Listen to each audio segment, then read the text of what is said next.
Let's look ahead a little bit today at the natural consequences of the way that Western society is moving forward, particularly in the United States, and what the future holds. And when I've completed this, you may agree, you may disagree. But if you disagree, it'll be up to you to point out the things that you think can turn the tide of what's going on in the Western world today.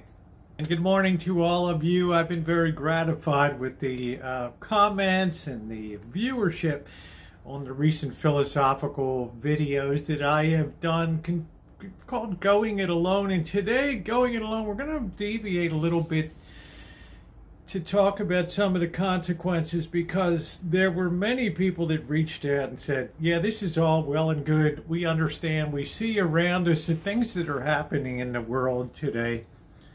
We see this desire of many people to make themselves sort of self-contained units, but there are implications for that. And we're going to get into some of them today. So if you're not subscribed, subscribe and hit that bell for all notification. These are issues and talks that have been requested for a long time, and I finally decided in late 24 and 2025 to address these and drop the veil a little bit and get down and dirty with some of these issues, particularly concerning the future of our civilization. First thing you need to realize that civilization, to a large extent, a tremendous extent, has always depended on people being civilized. Now you might say, Roosevelt, that is the most inane and obvious statement that you could make. But sometimes the obvious is not really obvious when it comes to us trying to determine what is wrong with our civilization and where are the pieces that are just a little bit disordered right now. The truth is, when it's disordered, then you have a lot of different opinions about how to put it back together. But the main way to put it back together is too unpalatable to people. So it's not even a consideration in their mind. Let's pour a little concrete in here and bring this into focus and firm this up a little bit. Civilization always depended on people being civil, meaning people doing what they are supposed to do. And one of the great binding forces of Western civilization was Christianity, because absent some type of moral authority above that of humanity, in other words, dare I say, something greater than humanity, and that's almost a dirty phrase these days. Absent that unifying force of something greater that pushes down and promulgates a real set of what we call rules of life. Don't kill, respect your parents, right? Don't steal, don't lie. These all seem so very basic to us as human nature. But yet when we put them in the moral context of this is what we should do, I don't know, this is 2024, religion is collapsing. Church attendance is collapsing dramatically here. I don't know. But when you really stop and think about civilization, it has depended on people doing things that are against their natural nature. There's nothing within the human nature that would say I shouldn't take what belongs to somebody else. Hell, I'm strong enough. This weakling has something. I want to take it, right? Or why shouldn't I tell the truth? Big deal, right? And what does it affect anybody, okay? I get what I want. I might spread disinformation, lies, calumny. But at the end of the day, who really cares? Right? And if I want to commit adultery 1,000 times, well, that's between me and the consenting party. In other words, over time, as the moral authority begins to recede in life, justifications for behavior start to spring up, and these justifications become more rooted in our fallen human nature. Virtues do not come to people naturally. Vices do. Jealousy, envy, greed, lust, these type of things are natural to human nature, just like they are in many ways to the animal kingdom. Try taking the food out of a dog's bowl, even if you're the kindest and greatest master or mistress. Try taking that away from the dog, and you'll find the dog's nature really at work. So it is with human beings. Now, civilization begins to fray because, well, people lose the ability, the desire, the understanding of why they need to police themselves. And a lot of that starts with the educational system that we have today. An educational system that goes miles and miles and miles, particularly a public education system, and even to a large extent some private education systems that go miles and miles out of their way to avoid any discussion of morality, ethics, God, something greater than humanity. It's almost like the third rail of public being these days. If we're not ignoring it, many are publicly denigrating it. But there's a cost to not having that unifying force of something greater than us that tells us this is how a civilization is ordered. Right? Nobody ever voted on the Ten Commandments, interestingly enough, but they've been an excellent guardrail for preserving civilization. And as they lose their potency and power, we find that particularly in the education system, there's really nothing to replace it, right? And all of a sudden, instead of having a vertical existence where we look up to something greater than ourselves, we vest ourselves in a horizontal existence where the ideas of other people and their beliefs begin to overtake any idea of a vertical authority. At that point, civilization begins to crumble. And with that crumbling comes diversity of opinion. And with diversity of opinion comes militancy. I'm right, you're wrong. Well, if we have 40,000 different opinions about how we should have ethics or morality today, we're going to have 39,999 people that are mad at that one person, all right, because they can do it better. We see the fracturing of religion, the fracturing of beliefs, to the point where society can begin to build up beliefs and structures that affirm human values. The humans being the be all and end all of what it is to govern.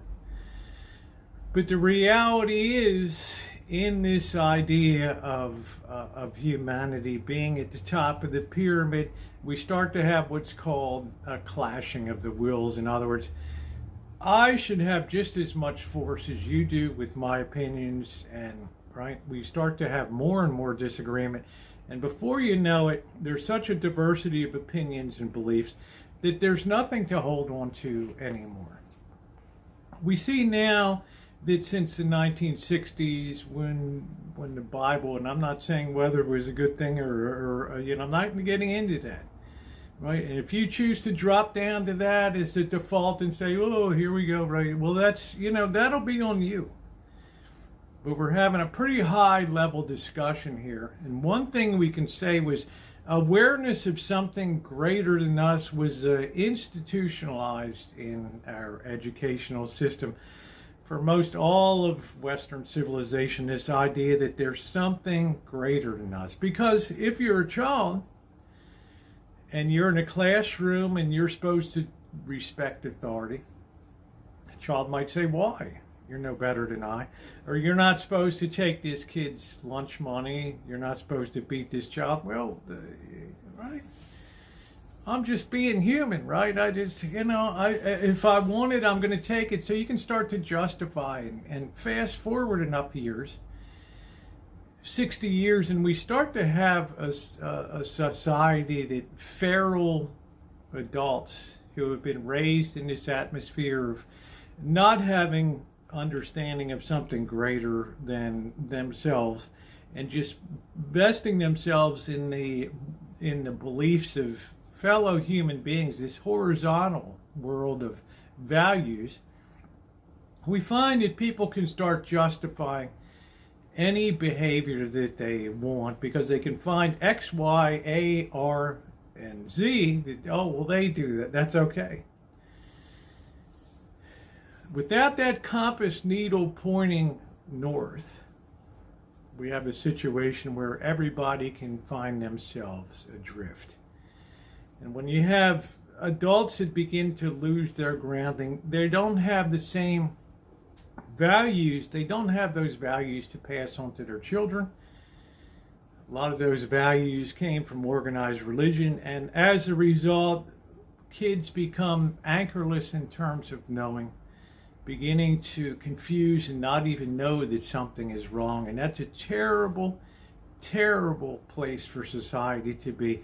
When people that do wrong in the context of traditional morality can either justify it or don't recognize that as being evil behavior anymore, then we see civilization really start to accelerate its decline. There's less tendency to respect authority. There's less tendency to be personally civilized. And the aggregate, the summation of all of those individuals deciding to work totally in their own self-interest and what pleases them, right? Then we find that society starts to become very disordered, and we can have things like smash and grabs. We can have ideas that people are better than they actually are. We can even have ridiculous ideas come forth like defund police and things like that, which sends signals to people that there's really no authority at all anymore, and you can pretty much do what you want. Which brings us to the final point of today's talk, and that is the point where things reach such a point that civilization decays and reaches such a point that the ingrainedness into people's mind of do what you want, please yourself, look out for number one, be selfish. We create a world that's intolerable for any of us to comfortably exist in without constantly looking over our shoulders, because the ability of people to police themselves has declined and is declining at a more rapid rate. So this ascendancy of the individual carries tremendous consequences in life and for Western civilization. And well, today we get what we get, a world of human values with arguments about which should be the greater of these and why should this person have the higher ground and not this person. We lose that common linkage of moral authority that we could all ascribe to, that really is and always will be the foundation of a truly civilized world. One can look at the city of Oakland today, for example. Went through all the defunding of police because it was a very populist thing for, in the George Floyd, all this, we had some rogue cops, and so we're gonna throw the baby out with the bathwater. We're gonna defund the police. And they cut those police budgets dramatically in the face of that. And all of a sudden, you have a city that's become basically unlivable. Nobody wants to visit Oakland anymore. All the sports teams have withdrawn. You have corruption running rampant, right? And now everybody hits the panic button and says, oh, we need police, and wow, they're willy-nilly just dumping in broad daylight on my street. My car got broken into, right? Somebody got the hell beaten out of them up the street, and the police don't even show up. Okay, right? The police don't even come anymore. And let me tell you, that circumstance of Oakland, that circumstance of that city can spread like a cancer. And we see that in so many major cities of America today, right? In all of these decisions that they've made that elevate human values and diminish the need for authority, they've knifed themselves for all intents and purposes. And now, when sane people have fled these kind of cities and do everything to get away, they turn into a cesspool of absolute unlivability with huge budget deficits like Oakland is facing right now, which inspires them to do more to cut the budget of police at the very time that they need to exert more authority. They can no longer afford to. And civilization has no ability to push back against that. Too soon in life, we tend to find out that civilization is something that's built up over a long period of time. But these days, we're learning that it's very fragile, and it's far easier to destroy a civilization than it is to build one up. All it takes is enough people to believe in themselves as the all-important presence in the world today. And well, the cumulative result of that is a decline in ethics, a decline in belief or understanding of something greater than us, and a wholesale corruption of civilization. Well, I hope that you got something out of this talk today. I can't say I hope you enjoy it, but it is what it is in 2024 as we go into 2025. In a future video, I'll be talking about the implications of money and the implications entailed in depending on society and government for our well-being, and what the costs are in terms of that for maintaining civilization.